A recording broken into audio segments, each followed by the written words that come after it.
Everyone, this is Tim from YourSixTech. Today in this video, I'm going to show you how to eliminate the background noise on your microphone using Streamlabs OBS, and this is really easy to do.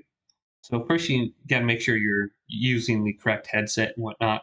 So go to the display, and then you can go up to sources right here, and you can go to audio capture input device right here, and just add this as a source. So we can go to the sound, we can choose our headset, otherwise we can add a new one down here. But once you add a new one, you can click into the microphone now, and just make sure the correct device is selected. So I'm using my Xbox wireless headset right here, and perfect. Now I can close this and go over to the headset now, right click on it, and go to filters. And to eliminate the background noise, we want to add these two filters. This is noise gate and noise suppression. So we can go to add filter. Now if we go to gain, this is going to increase the sound of our microphone. Noise suppression is going to suppress the noise. And then we have noise gate.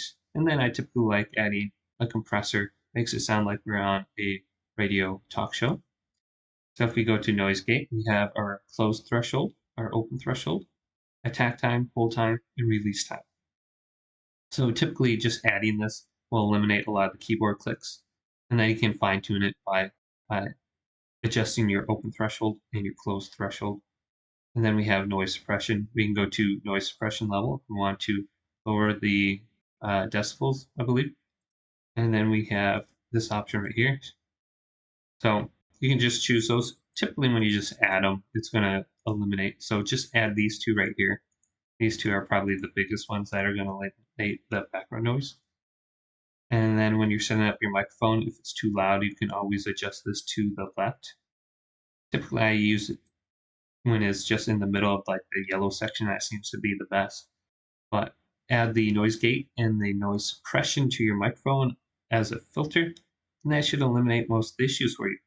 Hopefully this video did indeed help you out. If it did, leave it a big thumbs up and subscribe to my channel down below for more technical videos coming up next on YourSixTech.